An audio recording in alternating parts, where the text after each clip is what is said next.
My name is Kelly, and today we're going to discuss possibly the most important issue of the entire 21st century, and that is raising the minimum wage to a livable amount. Lisa has to worry whether she'll have enough money to pay rent, put food on her table, and provide for her children. She has an ample one-bedroom apartment that has very little space for her and her family. No one, especially someone who works full-time, should have to wonder whether they're going to be able to pay their rent next month. Wages need to be raised to a livable amount where no one will be struck into poverty. People are living, struggling to make ends meet with a wage that individuals are unable to provide for their families and themselves. The government needs to implement a federal minimum wage across the board of $15 an hour so families like Lisa can survive and thrive.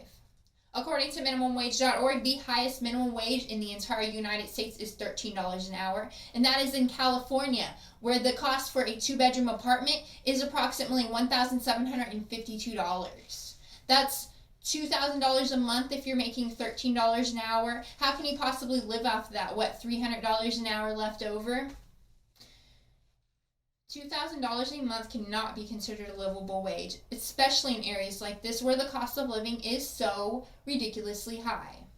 There hasn't been a minimum wage hike since 2007, and it is definitely overdue. Back in our grandparents' day, a family could comfortably live off of a single income. As homeowners, nonetheless, the solution to this issue would be to raise the minimum wage to $15 across the board so people can live on a minimum wage that is livable. With the United States elections coming fast, the issue of what workable living wage is, many governors and presidents-elects are vowing to increase the standing minimum wage to $15 across the board. According to Politico.com, the majority of candidates support the $15 an hour, taking the stance, fight for 15. We need to raise the minimum wages now, more than ever. As citizens, we need to elect officials who will push for this increasing wages. And after you're elected, these officials need to be held accountable.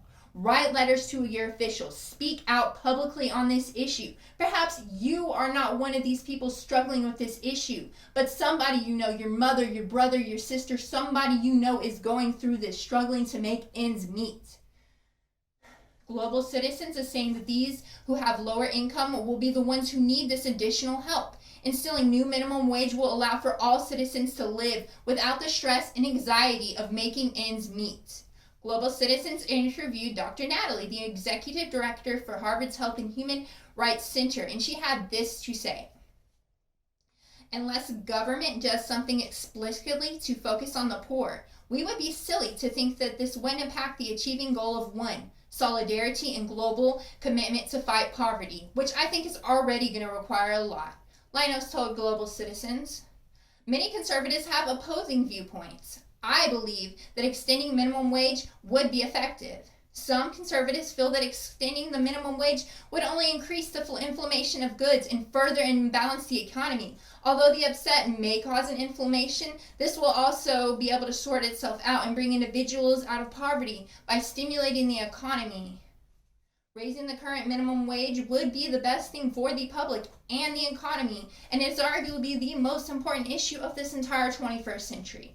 The current minimum wage worldwide is unacceptable, and it is an imperative that we take this issue addressed before the economy comes crashing down. We need a federal minimum wage hike to lift for these hardworking Americans, get them out of poverty. It may not be you, but it could be anybody that you know. Thank you for your time. Have a lovely day.